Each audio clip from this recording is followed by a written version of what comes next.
Hello and welcome. What we're talking about today is a really important shift in our mindset here at Kent Business College. It's all about moving on from that last-minute, frantic scramble for an Ofsted inspection and instead building a culture of continuous quality. A culture where being inspection ready is just, well, it's just what we do every day. Just picture it for a moment. The phone rings, the email lands. Ofsted are going to be here in 48 hours. What is that first gut reaction?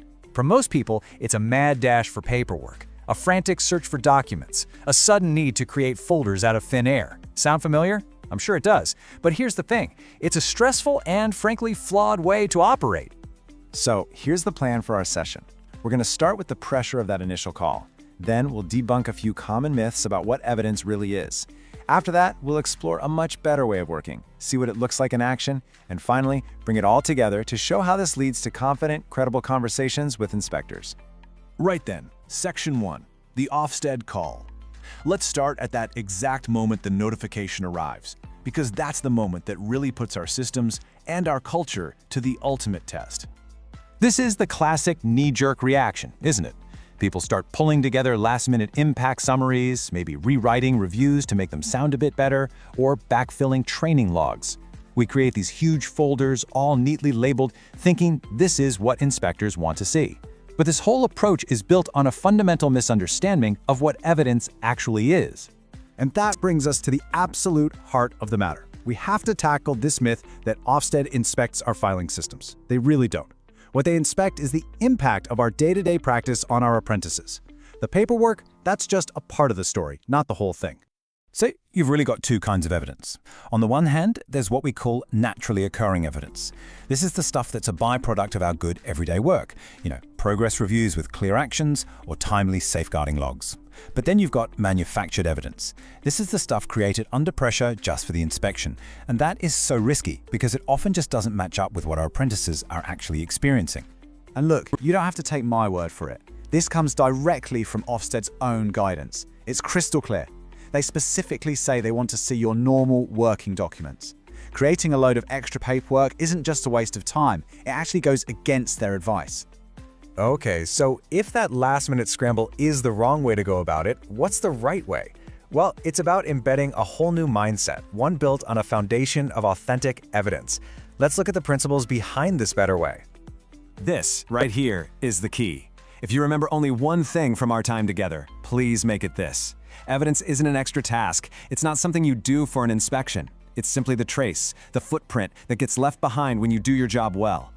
And this whole idea rests on three really simple principles. First, we focus on impact over paperwork. What's actually changing for the apprentice?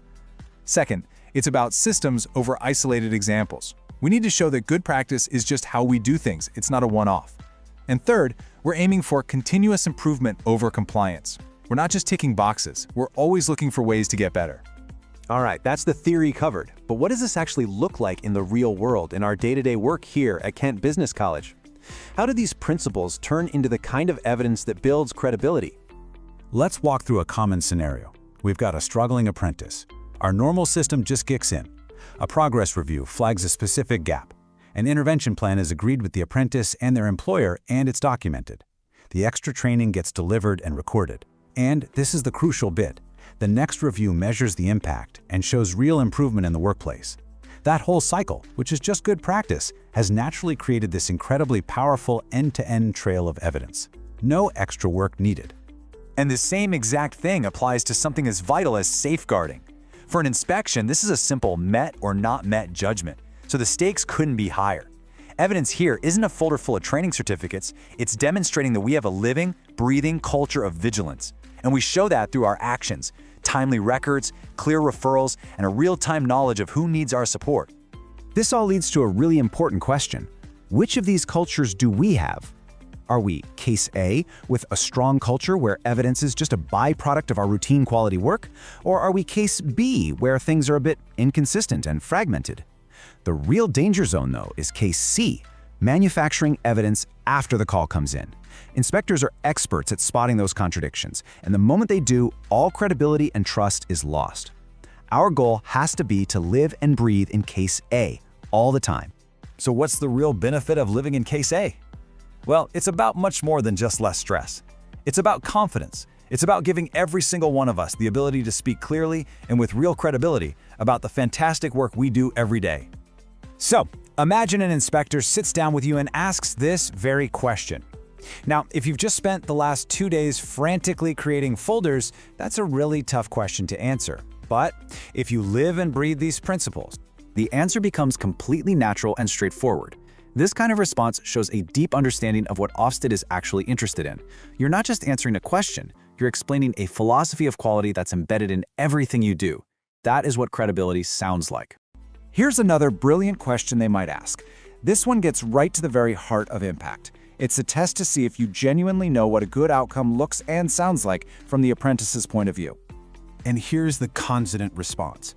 It shows a crystal clear understanding that impact is about real, tangible change in the workplace. And crucially, it shows that we know this story will be backed up by the employer and by the apprentice's own work. It's that complete 360-degree picture of success. So, let's finish with the key takeaway from all of this. Inspection readiness is not a project that we do just before a visit. It is the natural outcome of our commitment to quality every single day. Strong evidence isn't created for an inspection, it is produced through our effective daily operations. That is the culture we are continuing to build here at Kent Business College.